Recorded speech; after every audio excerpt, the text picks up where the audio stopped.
नमस्ते, मैं हूं अर्पिता आर्या। कोरोना का खतरा अभी टला नहीं है, इसलिए लगातार हम आपसे अपील कर रहे हैं कि मास्क जरूर पहने। हमने मास्क के लिए एक मुहिम भी शुरू की है, #मास्क पहनो इंडिया। मास्क ही एक लौता हथियार है इस महामारी से जूझने का, लड़ने का। इसलिए हम फिर से आपसे अपील कर रहे हैं कि मास्क जरूर पहने और अपनों को और अपने आसपास के लोगों को सुरक्षित रखें। बेहद गंभीर चक्रवाती तूफान टाउटे गुजरात पहुंच गया है। देर रात टाउटे केंद्र शासित प्रदेश दमन एवं दीव के तट से टकराया है, जिसके बाद दीव में तेज हवाएं चली, जिससे भारी नुकसान हुआ। तूफान की वजह से वहां कई इलाकों में पेड़ उखड़ गए, बिजली के खंभे भी टूटकर गिर गए। साथ ही साथ यही नहीं, तूफान का असर गुजरात के कई शहरों में भी देखने को मिल रहा है। वहां टाउटे तूफान की वजह से अहमदाबाद, अमरेली समेत कई शहरों में तेज हवा के साथ बारिश हो रही है। ऊना में तो हवा की रफ्तार से एक मोबाइल टावर पत्तों की तरह गिर पड़ा। गुजरात के सीएम विजय रूपाणी कल शाम ही तूफान से राहत बचाव के लिए बनाए गए कमांड सेंटर में पहुंचे और अधिकारियों से तैयारियों के बारे में जानकारी ली।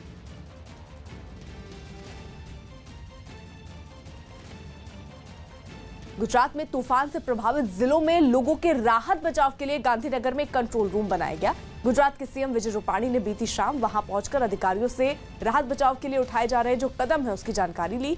इसके साथ ही उन्होंने उन जिलों के जिलाधिकारियों से भी वीडियो कॉन्फ्रेंसिंग के जरिए बात की जहां तूफान का ज्यादा असर पड़ने वाला है।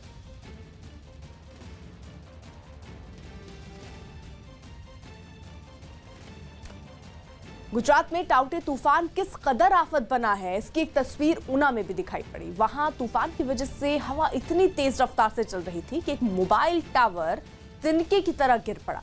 हवा की रफ्तार ने पहले तो मोबाइल टावर को तेजी से हिलाना शुरू किया और फिर देखते ही देखते वो टावर पहले बीच से थोड़ा मुड़ा और फिर जमीन पर धराशायी हो गया। इस दौरान वहां आसपास मकानों में मौजूद लोगों में किसी ने इसका वीडियो बना लिया।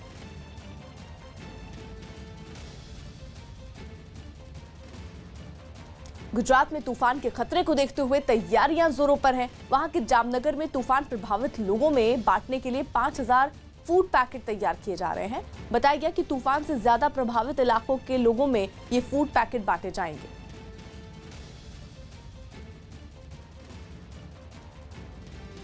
टौक्टे तूफान का कहर है वो पूरे गुजरात के दरिया किनारे पे देखने को मिल रहा है। उसको लेकर ही जामनगर में जिस तरीके से बात की जाए 5000 जितने फूड पैकेट है वो तैयार किए जा रहे हैं। खास करके बात की जाए इंडियन एयरफोर्स की ओर से जिस प्रकार से बचाव कामगिरी की जा रही है उसकी ओर जिस तरीके का जो फ्लड कंट्रोल विभाग है उसकी तरफ जिस तरीके से जो सूचनाएँ मिली गई उसके तहत ही जामनगर के सेवाभावियों ने यहाँ देर रात तक जाग के अपने 5000 जितने फूड पैकेट तैयार करके यहाँ कलेक्टर कंट्रोल को सौंप दिए हैं। और खास करके ये जो फूड पैकेट है जो बाढ़ और जिस तरीके का जो तूफान आया उस इलाके में ये फूड पैकेट पहुँचाए जाएंगे। टाउटे तूफान के तट से टकराने से पहले ही मुंबई समेत महाराष्ट्र के कई जिलों में तेज बारिश शुरू हुई। तेज हवाओं के साथ आई बारिश के कारण मुंबई में कई जगहों पर पानी जमा हो गया।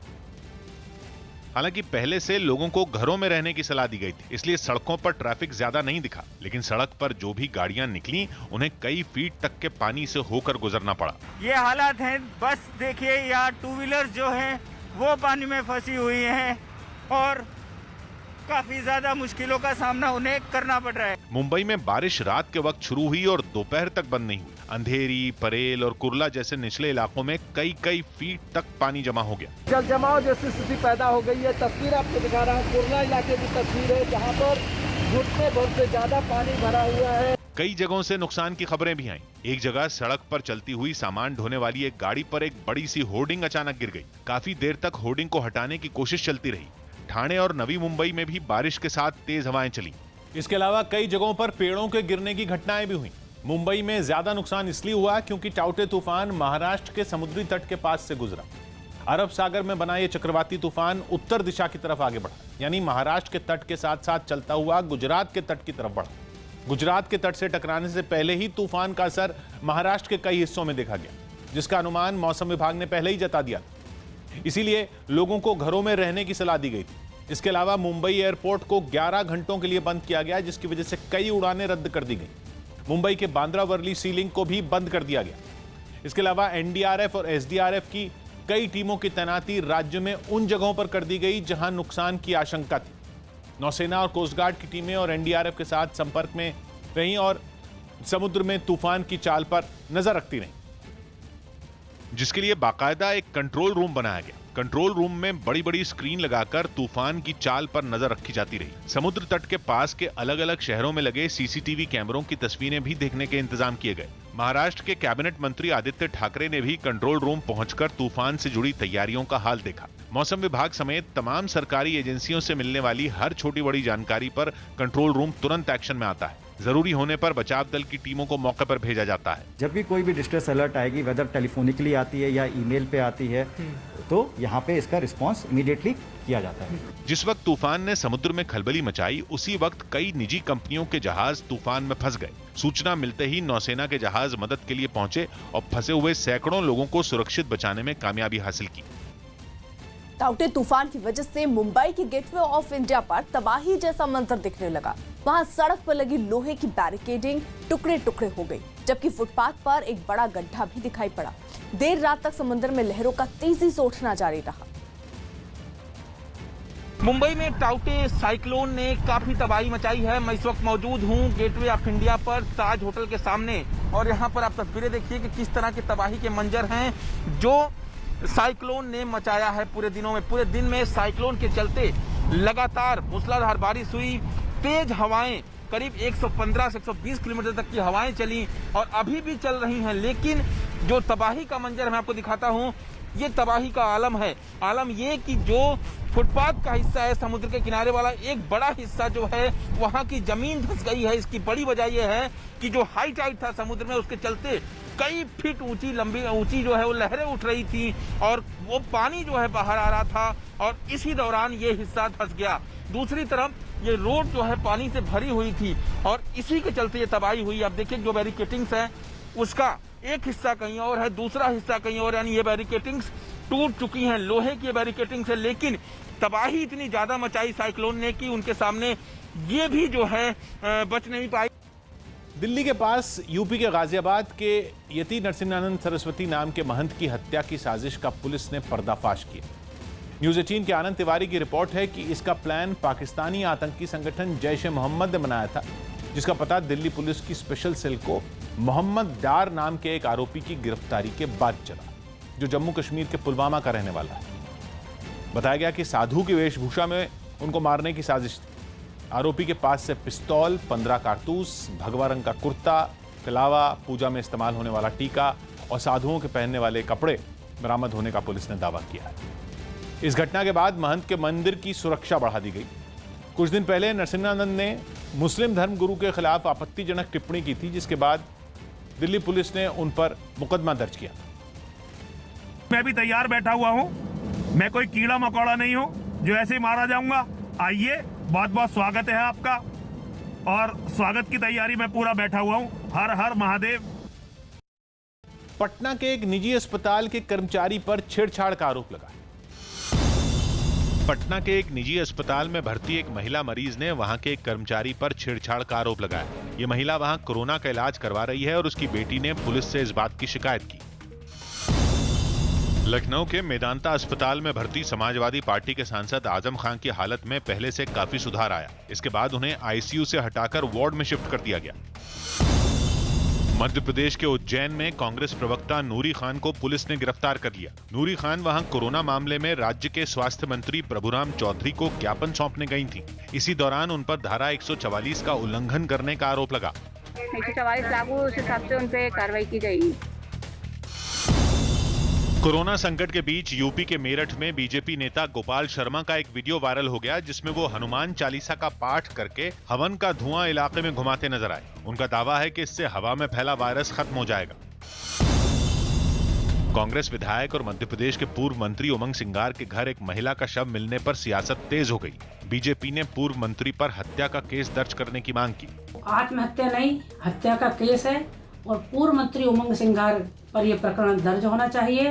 बताया जा रहा है कि अंबाला की रहने वाली ये महिला करीब 20 दिन से पूर्व मंत्री के घर ठहरी हुई थी। महिला ने मरने से पहले एक सुसाइड नोट भी लिखा है। उमंग सिंगार ने भी माना कि महिला उनकी अच्छी दोस्त थी और वो उससे शादी करने वाले थे। एक अच्छी मित्र थी। भविष्य में हम लोग दोनों परिवार मिलके शादी भी करने वाले थे। कोरोना के मुद्दे पर तेजस्वी यादव ने नीतीश कुमार को घेरा और आरोप लगाया कि वो बिहार के लोगों का ध्यान रखने में नाकाम रहे।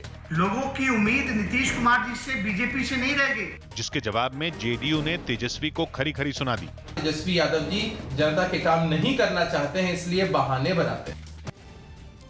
मध्य प्रदेश के धार जिले से रोंगटे खड़े कर देने वाला एक वीडियो सामने आया, जिसमें दिखा कि सड़क पार कर रही एक कार को दूसरी तेज रफ्तार कार ने जोरदार टक्कर मार दी। टक्कर लगते ही एक कार बेकाबू होकर सड़क किनारे एक दुकान में जा घुसी, जबकि टक्कर मारने वाली कार घूमकर दूसरी तरफ चली गई। ये टक्कर इतनी भीषण थी कि वहां पर धूल का गुब्बार उठता दिखा। इस हादसे में दोनों कारों के बोनेट चकनाचूर हो गए। बताया गया इस हादसे में 4 लोग घायल हुए, जिन्हें इलाज के लिए फौरन अस्पताल ले जाया गया। उत्तर प्रदेश के चंदौली से डरा देने वाली कुछ तस्वीरें सामने आई। वहां इलेक्ट्रॉनिक सामान की एक दुकान में अचानक आग लग गई, जो कैसे भड़की ये पता नहीं चल पाया, लेकिन उसने देखते ही देखते पूरी दुकान को अपनी चपेट में ले लिया। वहां से लपटें उठने लगी और दुकान से उठते धुएं को देखकर कुछ पल के लिए लोग डर गए। दुकान के बाहर भीड़ इकट्ठा हो गई, वहां अफरा तफरी मच गई। लोग आग बुझाने की कोशिश करने लगे। दुकान से कुछ सामान बाहर भी निकाला गया, लेकिन वो भी आग की चपेट में आ गया। इतने में फायर ब्रिगेड की टीम वहां पहुंची और आग बुझाने का काम शुरू किया गया। वर्तमान समय में आग पूर्ण रूप से कंप्लीट बुझा दी है। दमकल कर्मियों की कड़ी मेहनत से आग को बुझा लिया गया, लेकिन इस घटना में दुकान मालिक का काफी नुकसान हुआ। यूपी के अलीगढ़ से एक डराने वाला वीडियो सामने आया। वहां एक टोल प्लाजा पर खड़े ट्रक में अचानक आग लग गई। ट्रक में आग लगते ही वहां पर हड़कंप मच गया और लोग जान बचाने के लिए इधर उधर भागने लगे। कुछ ही मिनटों में आग की लपटों ने पूरे ट्रक को अपनी चपेट में ले लिया। आग लगने की सूचना मिलते ही मौके पर पहुंचे दमकल कर्मियों ने मुश्किल से आग पर काबू पाया, लेकिन तब तक ट्रक आग में जलकर राख हो गया। इस घटना की वजह से वहां पर कुछ देर के लिए ट्रैफिक को भी रोकना पड़ा। आशंका जताई जा रही है कि ट्रक में ये आग शॉर्ट सर्किट की वजह से लगी। यूपी के उन्नाव में राज्य सरकार के आदेश पर प्रशासन की निगरानी में शवों के अंतिम संस्कार का काम शुरू किया गया। कुछ दिन पहले वहां गंगा नदी के किनारे रेत में दफनाए गए सैकड़ों शव मिले थे, जिसके बाद प्रशासन ने वहां शवों को दफनाए जाने पर रोक लगा दी। साथ ही कोरोना मरीजों के शवों के अंतिम संस्कार की व्यवस्था भी गंगा नदी से थोड़ी दूरी पर की गई। शवों के अंतिम संस्कार के लिए जो जगह चुनी गई, वहां इलाके के लोग भी प्रशासन की मदद करते नजर आए। प्रशासन की तरफ से उन्नाव में गंगा नदी के सभी घाटों पर शवों को न दफनाने की चेतावनी के पोस्टर भी लगाए गए। इसके अलावा प्रशासन ने गरीब लोगों को अंतिम संस्कार के लिए मदद का ऐलान भी किया। कोविड से मृत्यु होती है तो 5,000 रुपए उसको अंतिम संस्कार करने के लिए दिए जाते हैं। राज्य सरकार के आदेश पर वहां नदी के किनारे पुलिस के जवानों को तैनात किया गया, ताकि कोई चोरी छिपे वहां शवों को न दफना सके और शवों को नदी में बहाने पर भी रोक लगाई जा सके। इस बीच शवों को गंगा नदी में बहाने के मामले में भी यूपी पुलिस ने निर्देश जारी किए। न्यूज 18 के अजीत सिंह की रिपोर्ट है कि सभी जिलों के एसपी को नदियों में शव प्रवाहित करने पर रोक लगाने के लिए कहा गया और पुलिस, पीएससी और एसडीआरएफ के जवानों को नदी के घाटों पर 24 घंटे पेट्रोलिंग के निर्देश दिए गए, जबकि गांवों में बैठक करके और लाउडस्पीकर के जरिए जागरूकता अभियान चलाने के निर्देश भी जारी किए गए। साथ ही शवों के अंतिम संस्कार के लिए 5,000 रुपए की आर्थिक मदद की जानकारी लोगों तक पहुंचाने के लिए कहा गया। राज्य के बलिया, गाजीपुर और वाराणसी में शमशान घाटों पर पुलिस और राजस्व विभाग की टीमों की ड्यूटी भी लगाई गई। कलकत्ता हाई कोर्ट ने बीती रात नारदा घोटाले में टीएमसी नेताओं को जमानत दिए जाने वाले आदेश पर रोक लगा दी, जिसके बाद टीएमसी नेता फरहाद हाकिम, सुब्रत मुखर्जी, मदन मित्रा और कोलकाता के पूर्व मेयर शोभन चटर्जी को सीबीआई दफ्तर से जेल ले जाया गया। इससे पहले सभी को कोर्ट ने जमानत दे दी थी, लेकिन सीबीआई ने कलकत्ता हाई कोर्ट का रुख किया और कोर्ट में कहा कि वो ठीक से काम नहीं कर पा रहे हैं और उनकी जांच प्रभावित हो रही है। अब मामले में अगली सुनवाई 19 मई यानी कल होगी। Actually, I think central government, mainly both the leaders, they can't accept the result, the verdict of the people of Bengal. Ball has started rolling, but they must be ashamed after the verdict of the people of Bengal. दक्षिण अमेरिकी देश Colombia में सरकार के खिलाफ जोरदार प्रदर्शन देखने को मिला। वहां टैक्स बढ़ाने के प्रस्ताव पर कुछ दिन पहले प्रदर्शन शुरू हुआ था, जिसके बाद सरकार ने उस प्रस्ताव को वापस भी ले लिया। लेकिन सरकार के इस कदम से भी पहले से ही नाराज लोगों का गुस्सा शांत नहीं हुआ और इसी कड़ी में राजधानी बोगोता में सैकड़ों छात्र एक बार फिर सड़कों पर उतरे और ड्रम की बीट पर एक साथ कूदते नजर आए। इस दौरान कई छात्र तो हाथों में कोलंबिया का झंडा थामे एक स्मारक पर चढ़कर हंगामा करते दिखे, तो कई वहां बने ओवरब्रिज या सड़क किनारे बने सबवे की छत पर बैठे नजर आए। प्रदर्शन के दौरान इन छात्रों के हाथों में तरह तरह के पोस्टर और बैनर दिखे जिन पर सरकार विरोधी नारे लिखे थे। इतना ही नहीं, इन छात्रों ने आसपास की इमारतों पर भी सरकार को दुश्मन बताने वाली पेंटिंग कर रखी थी। महामारी से जूझ रहे कोलंबिया के लोगों को सरकार का टैक्स बढ़ाने का प्रस्ताव फूटी आंख नहीं भाया, जिसके बाद प्रदर्शन में पुलिस से हिंसक झड़प और मौतों ने आग में घी डालने का काम किया, जिसकी आंच अब तक महसूस की जा रही है। दरअसल केंद्र सरकार के नेता बंगाल की जनता के फैसले को स्वीकार नहीं कर पा रहे हैं, लेकिन उनके लिए शर्मनाक है कि बंगाल की जनता के फैसले के बाद वो ऐसा कर रहे हैं। अमेरिका की स्पेस एजेंसी नासा ने वर्जीनिया से अपनी एक रॉकेट अंतरिक्ष में लॉन्च किया। ये रॉकेट उस मिशन का हिस्सा है जिससे वैज्ञानिक को ये समझने में मदद मिलेगी कि अंतरिक्ष में ऊर्जा किस तरह ट्रैवल करती है, जिसके लिए रॉकेट स्पेस में पहुंचने के लिए लॉन्च पैड पर तैयार खड़ा दिखा। जैसे ही काउंटडाउन खत्म हुआ, वो घने धुएं का गुब्बार छोड़ते हुए बिजली के तेजी से उड़ गया। पलक झपकते ही रॉकेट दूर आसमान में पहुंचा नजर आया और फिर आंखों के सामने से ओझल हो गया। इस पूरे मिशन के दौरान नासा के कंट्रोल रूम में वैज्ञानिक रॉकेट की उड़ान पर नजर गड़ाए बैठे भी दिखे।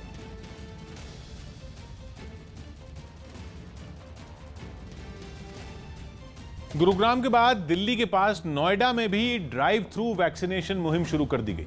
वहां 45 साल से ज्यादा उम्र के लोगों को गाड़ी में बैठे बैठे टीका लगाया गया।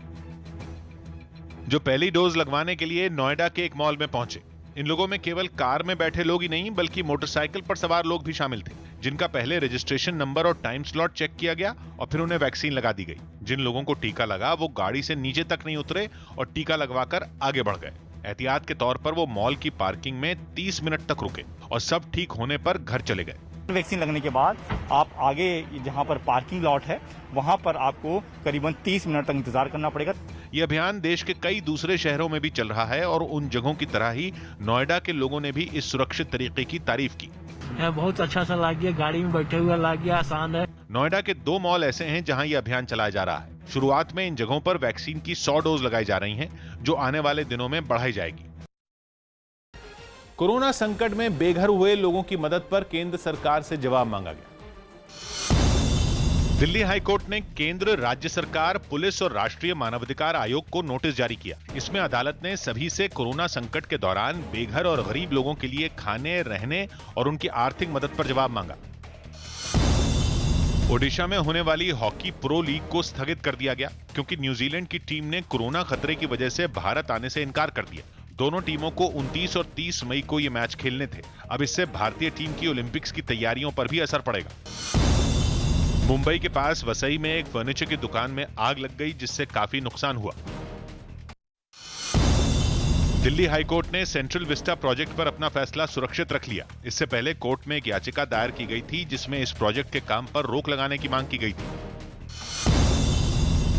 मध्य प्रदेश में टीके की कमी का वैक्सीनेशन पर असर पड़ा। वहां कई सेंटर पर वैक्सीन लगवाने वालों की संख्या सीमित कर दी गई। सरकार के पास वैक्सीन की कमी है और जो वैक्सीन के ऑर्डर सरकार की तरफ से दिए गए हैं वो वैक्सीन अभी तक नहीं आई है। हालांकि भोपाल में कई लोग ऐसे भी रहे जिन्हें वैक्सीन के लिए ज्यादा परेशानी नहीं झेलनी पड़ी। कल ही रजिस्ट्रेशन किया था मैंने, तो एक्चुअली फर्स्ट सेकंड टाइम पे होता नहीं है, फिर when you get used to it तो फिर उसके बाद फिर हो जाता है। दवा है जिसके लिए देश में लोग दर दर भटक रहे हैं।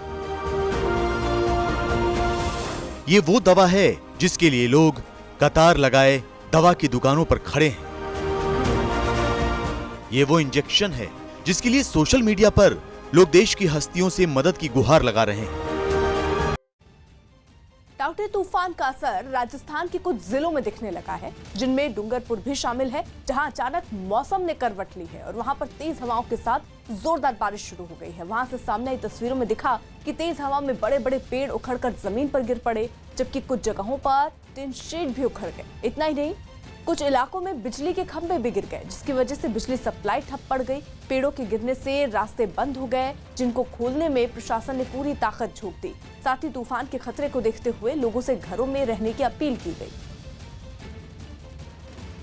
टाउटे चक्रवर्ती तूफान की आशंका को देखते हुए जिला प्रशासन महोदय द्वारा ये निर्देश दिए गए हैं कि आप लोग अनावश्यक रूप से अपने घरों से बाहर न निकलें।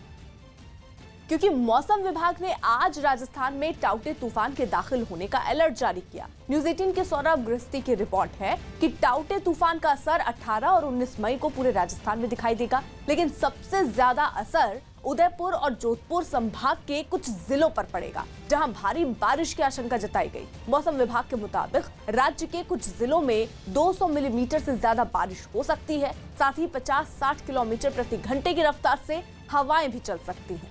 टाउटे तूफान के खतरे को देखते हुए राज्य सरकार ने सभी जिलों को अलर्ट कर दिया है, जिसके तहत तूफान से निपटने के लिए प्रशासन को जरूरी कदम उठाने के लिए कहा गया है। इजरायल ने गाजा पट्टी पर हवाई हमलों को तेज करते हुए हमास के कई ठिकानों को नष्ट कर दिया। बताया गया कि इन ताबड़तोड़ हमलों में 40 से ज्यादा लोग मारे गए। इस बार कट्टरपंथी संगठन हमास को निशाना बनाने के लिए इजरायल की सेना ने रात का वक्त चुना और गाजा पट्टी में उसके ठिकानों पर कई बम गिराए। इन ताबड़तोड़ हवाई हमलों ने गाजा के लोगों की नींद उड़ा दी। इन हमलों से पहले रात के वक्त पूरे शहर में सन्नाटा पसरा हुआ था, लेकिन उस सन्नाटे को चीरते हुए एक के बाद एक कई बम वहां की इमारतों पर गिरे। इजरायल की सेना ने हमास के ठिकानों पर किए गए हवाई हमलों के कुछ वीडियो भी जारी किए। उनमें एक वीडियो में एक बड़ी इमारत धमाके से उड़ती नजर आई। बताया गया कि इस बार इजरायल के हमलों से डरकर हमास के कुछ नेता वहां बनी सुरंगों में छिप गए थे, लेकिन वीडियो जारी कर इजरायल ने दावा किया कि उसने सुरंगों को निशाना बनाकर वहां छिपे लोगों को भी मार गिराया। पिछले 7 दिनों में इजरायल की सेना हमास के कई ठिकानों को निशाना बना चुकी है। कट्टरपंथी संगठन हमास के कई बड़े नेताओं के मारे जाने का दावा भी कर चुकी है। बताया गया कि इजरायल के ताजा हमले में भी वहां कई लोग मारे गए, जिनमें कुछ महिलाएं भी शामिल हैं। इन हमलों के बाद गाजा में राहत और बचाव का काम भी तेज कर दिया गया। हमलों के बाद जिन इमारतों को नुकसान पहुंचा, उनके मलबे को हटाने के लिए खुदाई करने वाली मशीनों को बुलाया गया। साथ ही राहत और बचाव दल ने मलबे में दबे जिंदा लोगों की तलाश भी तेज कर दी। मलबे के अंदर से कुछ लोगों को सुरक्षित निकालने में बचाव दल के लोग कामयाब रहे, लेकिन ज्यादातर लोगों को बचाया नहीं जा सका।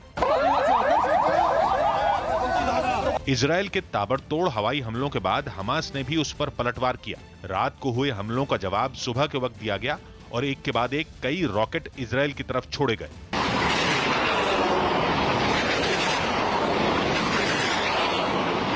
बताया गया कि पिछले 7 दिनों में इजरायल के हमलों में फिलिस्तीन के 170 से ज्यादा लोग मारे जा चुके हैं, जिनमें कई महिलाएं और बच्चे भी शामिल हैं। कर्नाटक के मैंगलुरु में से डरा देने वाली एक तस्वीर सामने आई। वहां पर टाउटे तूफान की चपेट में आने से एक रेस्क्यू करने वाली नाव पर सवार कुछ लोग समुद्र में फंस गए, जिनको बचाने के लिए कोस्ट गार्ड ने ऑपरेशन शुरू किया। वहां से सामने आई तस्वीरों में दिखा कि लहरों में घिरी इस नाव पर सवार लोग मदद के लिए गुहार लगाते दिखे, जबकि कोस्ट गार्ड के जवान धीरे धीरे इस नाव की ओर बढ़ते नजर आए। नाव के करीब पहुंचते ही कोस्ट गार्ड के जवानों ने रस्सी की मदद से 5 लोगों को बचाया, जबकि 4 लोगों को एयरलिफ्ट करना पड़ा।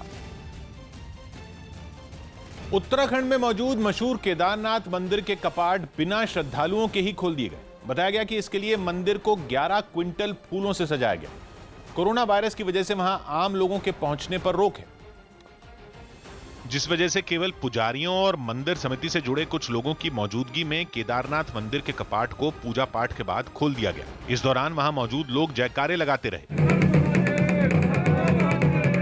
इससे पहले मंदिर के एक पुजारी ने केदारनाथ यात्रा पर रोक का जिक्र करते हुए लोगों को भरोसा दिया कि वो हालात सुधरने पर इस बार भी पहले की तरह दर्शन कर सकेंगे। उनको जो परमिशन मिलेगा वो डिक्लेयर किया जाएगा, दर्शन आने के लिए सुविधा हो जाएगी। केदारनाथ मंदिर के कपाट खोलने के दौरान वहां मौजूद सभी लोगों ने अपने मुंह और नाक को मास्क से ढके रखने का ख्याल रखा। यूपी बोर्ड की 12वीं की परीक्षा अगले महीने होगी। यूपी बोर्ड की 12वीं की परीक्षा की तारीखों का ऐलान कर दिया गया। राज्य में कोरोना नियमों के तहत 5 से 25 जून के बीच ये परीक्षाएं होंगी। आंध्र प्रदेश सरकार ने राज्य में कर्फ्यू 31 मई तक बढ़ा दिया। इस दौरान वहां पहले की ही तरह सभी पाबंदियां सख्ती से लागू रहेंगी। दिल्ली के उन अस्पतालों ने हाईकोर्ट से अपनी याचिका वापस लेने की इजाजत मांगी, जिन्होंने पिछले महीने ऑक्सीजन की किल्लत का दावा किया था। अब इन अस्पतालों ने कोर्ट को बताया कि उनके अस्पतालों में ऑक्सीजन की कमी नहीं है। राजस्थान के डूंगरपुर में आसमान से गिरी बिजली की चपेट में आने से 4 लोगों की मौत हो गई। इन मरने वालों में 3 बच्चे भी शामिल हैं। दिल्ली के द्वारका में शॉर्ट सर्किट की वजह से एक इमारत की पार्किंग में आग लग गई, जिसके बाद किसी तरह वहां रह रहे एक परिवार को बचाया गया। यूपी के गांवों में पैर पसार रहे कोरोना की बड़ी वजह लोगों का जांच से बचना माना जा रहा है। हापुड़ के दौताई गांव में जब न्यूज 18 की टीम पहुंची तो लोगों ने बताया कि अप्रैल और मई में गांव में 40 से ज्यादा लोगों की मौत हुई, जिनमें ज्यादातर में कोरोना के लक्षण थे। ये सब मौतें जो हुई हैं ये बुखार से या सांस फूलने से हुई। हालांकि हैरानी की बात यह है कि बुखार जैसे लक्षण आने के बावजूद गाँव में लोग कोरोना टेस्ट नहीं करा रहे। इन गाँव वालों के मुताबिक कुछ ही लोगों का कोरोना टेस्ट हुआ, उनका जिन्हें अस्पताल में दाखिला मिल पाया। टाउटे तूफान की वजह से वडोदरा में कुछ वक्त के लिए बनाए गए एक कोविड सेंटर से मरीजों को दूसरी जगह शिफ्ट कर दिया गया। प्रशासन ने तेज हवाओं से इस कोविड सेंटर को खतरा होने के डर से ये कदम उठाया। बताया गया वहां से अब तक 70 कोरोना मरीजों को सुरक्षित जगह पर पहुंचाया जा चुका है। हवामान खाता की चेतावनी के अनुसार जो टोक्या करके साइक्लोन आने वाला है उसकी चेतावनी दी गई है और उसकी तैयारी के अंतर्गत जितने दर्दी कच्चे डोम में सारवार ले रहे थे, खास करके गोत्री मेडिकल कॉलेज का 340 बेड का डोम था, उसमें 40-50 दर्दी सारवार ले रहे थे, उनको ट्रांसफर कर दिया गया है। उसी तरह से यज्ञपुर सभागृह में कच्चे डोम में जो लोग सारवार ले रहे थे उनको भी पक्की बिल्डिंग खास करके गोत्री हॉस्पिटल और समरस हॉस्पिटल में ट्रांसफर किए गए। कोरोना संकट में मरीजों को दवा और इलाज में काम आने वाली चीजें बांटने वाले नेताओं को क्लीन चिट मिल गई, लेकिन इस मामले में दिल्ली हाईकोर्ट ने पुलिस से नाराजगी भी जताई। न्यूज 18 के अमित सिंह की रिपोर्ट है कि जमाखोरी के आरोपों में घिरे नेताओं पर दिल्ली पुलिस ने अदालत में स्टेटस रिपोर्ट दाखिल की, जिसमें यूथ कांग्रेस के राष्ट्रीय अध्यक्ष श्रीनिवास, आम आदमी पार्टी के विधायक दिलीप पांडे, बीजेपी सांसद गौतम गंभीर, बीजेपी नेता हरीश खुराना और कांग्रेस के पूर्व विधायक मुकेश शर्मा को क्लीन चिट दे दी गई, जिस पर जज ने फटकार लगाई कि कैसे नेताओं को इतनी दवाएं मिल गईं जबकि आम आदमी तरस रहे थे। लिहाजा नेताओं को ऐसा नहीं करना चाहिए, क्योंकि भले ही वो जनता की भलाई के लिए काम कर रहे हों, तब भी ये दवा उनको स्वास्थ्य विभाग को देनी चाहिए ताकि वो जरूरतमंदों या सरकारी अस्पतालों को बांट सके, जिस पर दिल्ली सरकार ने दलील दी कि वो जरूरी दवाइयां जब्त करेगी। तो हाईकोर्ट ने याद दिलाया कि ये काम पुलिस करेगी, वो नेताओं को अपना काम ठीक से करने की सलाह दी। प्रधानमंत्री मोदी आज 9 राज्यों के 46 जिला के जिलाधिकारियों से कोरोना के हालात पर बात करेंगे। पीएम मोदी आज तमिलनाडु, पंजाब, दिल्ली, बिहार, गुजरात, एमपी, उत्तराखंड, आंध्र प्रदेश और तेलंगाना के जिलाधिकारियों से बात करेंगे। इस दौरान इन राज्यों के मुख्यमंत्री भी मौजूद रहेंगे। ये बैठक 11 बजे शुरू होगी। जिन राज्यों के डीएम बैठक में हिस्सा लेंगे वो उन राज्यों के हैं जहां कोरोना के मामलों में भारी उछाल देखे गए। इसी तरह पीएम मोदी 20 मई को 10 राज्यों के 54 और जिलों के डीएम से संवाद करेंगे। 20 मई को पश्चिम बंगाल समेत उत्तर प्रदेश, छत्तीसगढ़, पुदुचेरी, राजस्थान, महाराष्ट्र, झारखंड, ओडिशा, केरल और हरियाणा के जिलाधिकारी संवाद में शामिल होंगे। जालिम मौसम ने ऐसे सितम ढाए कि चीन बेहाल हो गया, जिसके किसी प्रांत में बवंडर बर्बादी लाया तो कहीं बादल फाड़ बारिश के बाद आई बाढ़ ने जमकर कहर ढाया और कुछ इलाकों में हवा ने ही विकराल रूप धारण कर ली, जिसके बाद चीन के ग्वेजो प्रांत में सांसें अटका देने वाला मंजर देखने को मिला। जोरदार हवा और बेहिसाब बारिश ने वहां ऐसा कब्जा जमाया कि सामने साफ साफ नजर आना ही बंद हो गया। 160 किलोमीटर प्रति घंटा की तेज रफ्तार पकड़ी बेलगाम हवा के आगे ऊंचे ऊंचे पेड़ भी थर थर कांपने लगे। इसके बाद सुबह जो तस्वीरें आई उनमें चारों तरफ मौसम के किए तांडव में सब कुछ बर्बाद दिखा। वहीं जियांगशी प्रांत में अचानक हुई मूसलाधार बारिश ने सड़कों पर अपना गुस्सा निकाला। पानी ने उन पर ऐसा कब्जा किया कि वो तालाब बनी नजर आई। बाकी कसर पेड़ों ने निकाल दी और वो उखड़कर सड़कों पर जा गिरे। गाड़ियां पानी में फंसी तो उनके अंदर बैठे लोग भी कैद हो गए और फिर बचाव कर्मियों ने उन्हें अपनी पीठ पर चढ़ाकर बाहर निकाला।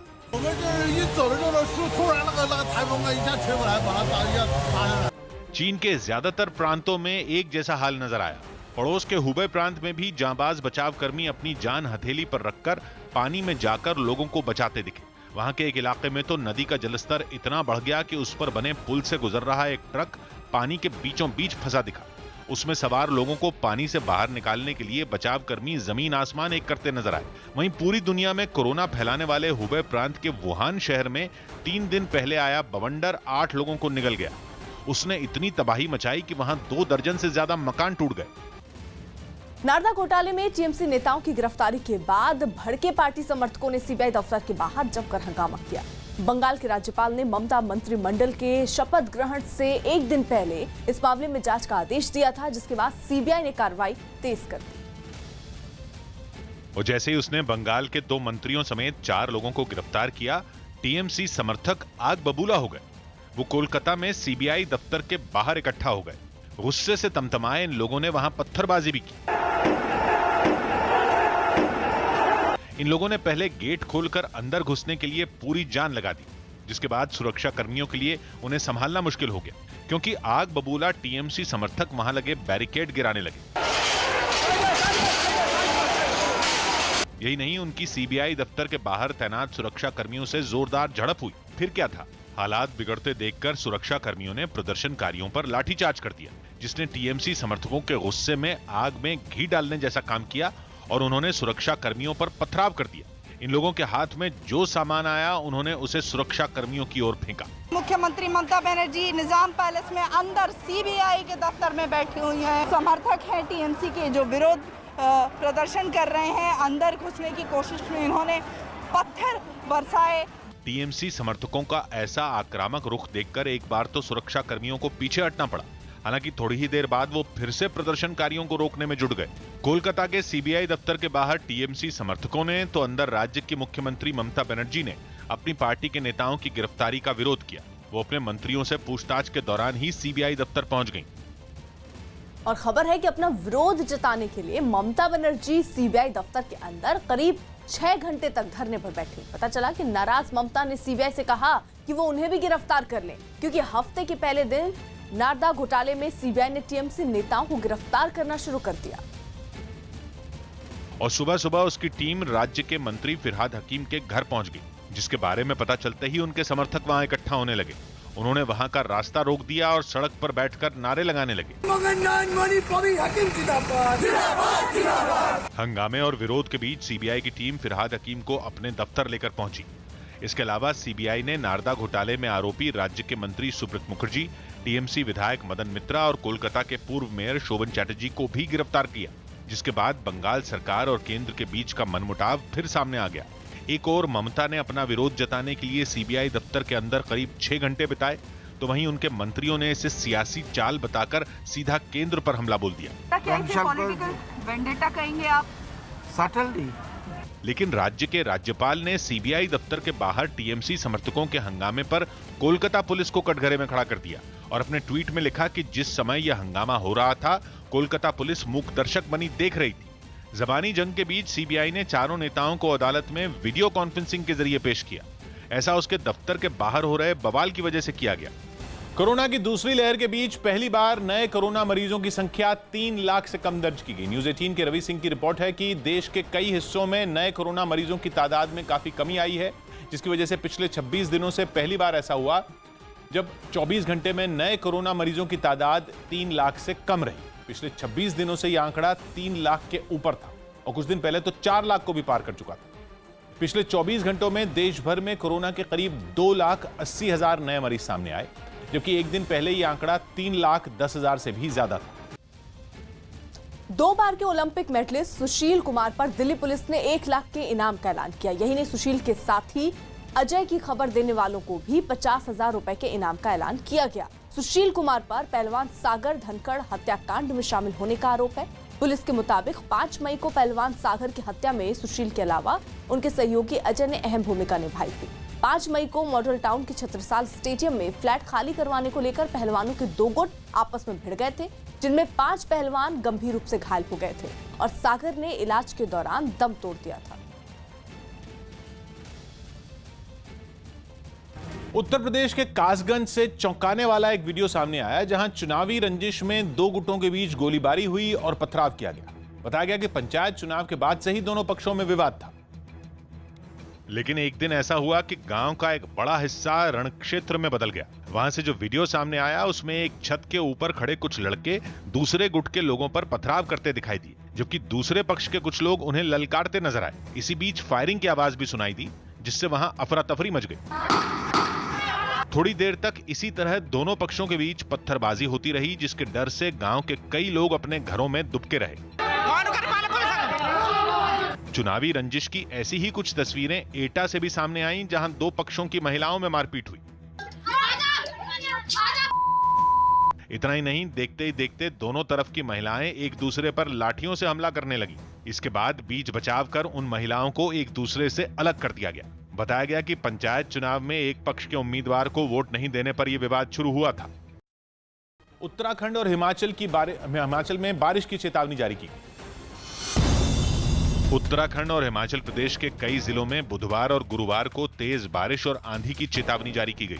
इस दौरान मौसम विभाग ने लोगों को सावधानी बरतने की सलाह दी। बीजेपी सांसद हेमा मालिनी ने यूपी के सीएम योगी आदित्यनाथ को एक खत लिखा। इस खत के जरिए उन्होंने विदेशों से एमबीबीएस करने वाले डॉक्टरों को भी कोरोना मरीजों के इलाज की इजाजत देने की अपील की। दिल्ली के मंगोलपुरी में एक लड़के की चाकू मारकर हत्या कर दी गई। आरोप है कि सिर्फ 100 रुपए के लिए एक महिला और उसके पति ने इस वारदात को अंजाम दिया। इस घटना के बाद पुलिस ने आरोपी महिला को गिरफ्तार कर लिया, जबकि उसके पति की तलाश जारी है। एसएचओ अशोक कुमार है, वो कभी भी जो है ना, यहाँ पे 3 मर्डर हो गए हैं, कोई सीरियसली कोई भी कुछ नहीं लेता। वो दिल्ली के पास हरियाणा के गुरुग्राम में एक कोविड केयर सेंटर की शुरुआत की गई। इसका उद्घाटन सीएम मनोहर लाल खट्टर ने किया। स्टेडियम में बने इस सेंटर में 80 ऑक्सीजन और 20 आईसीयू बिस्तर होंगे। आज ही मैं ये तीसरा हॉस्पिटल है जिसका उद्घाटन कर रहा हूँ। दिल्ली में बीजेपी के छात्र संगठन एबीवीपी ने कोरोना की नई लहर के खिलाफ मिशन आरोग्य की शुरुआत कर दी, जिसके तहत 25 टीमें बनाई गई हैं, जिनमें 5 कार्यकर्ताओं की एक टीम राजधानी के करोल बाग इलाके में मौजूद एक बस्ती में पहुंची। उन्होंने वहां रह रहे लोगों के शरीर का तापमान मापा और ऑक्सीजन लेवल की भी जांच की। अगर किसी का ऑक्सीजन लेवल कम होता है या टेम्परेचर ज्यादा होता है तो उनको मेडिसिन वहीं पर दी जाएगी। इस बस्ती में पहुंचे एबीवीपी के प्रदेश मंत्री ने साफ किया कि इस अभियान के जरिए लोगों की मदद कैसे की जाएगी। आइसोलेशन सेंटर्स में हमने बातचीत करी है और बस्ती से ऐसे जिन लोगों को आवश्यकता है उस आइसोलेशन के लिए, उनके लिए बेड्स वहां पे रिजर्व करके उनको हम वहां पे ले जाने का काम करेंगे।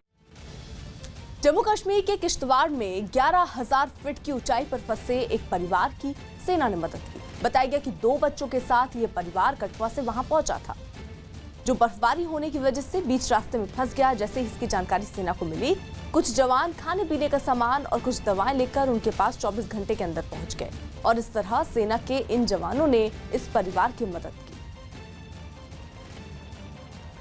बर्फ पड़ गई और हमको कल फोन किया रात को और हमारे वास्ते फौज राशन ले आई है और बहुत दूर से आई है। वेस्ट बैंक में कट्टर यहूदी समुदाय के एक धार्मिक स्थल पर भयानक हादसा हो गया। वहां श्रद्धालुओं के बैठने के लिए लगाया गया कई फीट ऊंचा स्टैंड टूटकर नीचे गिर गया, जिससे 2 लोगों की मौत हो गई, जबकि 150 से ज्यादा अस्पताल पहुंच गए। लेकिन इससे पहले अपने साथ होने वाले जानलेवा हादसे से बेखबर श्रद्धालु आस्था में डूबे नजर आए। वीडियो में पूजा स्थल पर सैकड़ों लोगों का मजमा लगा दिखा। इतनी भीड़ की एक तरफ की दीवार उससे छिप ही गई। श्रद्धालु सीटों की कई कतार वाले इतने ऊंचे स्टैंड पर बैठे थे कि उनके सिर छत के बेहद करीब नजर आए। लेकिन तभी बीच कार्यक्रम में अचानक वो स्टैंड टूट गया और उस पर बैठे लोग नीचे जा गिरे।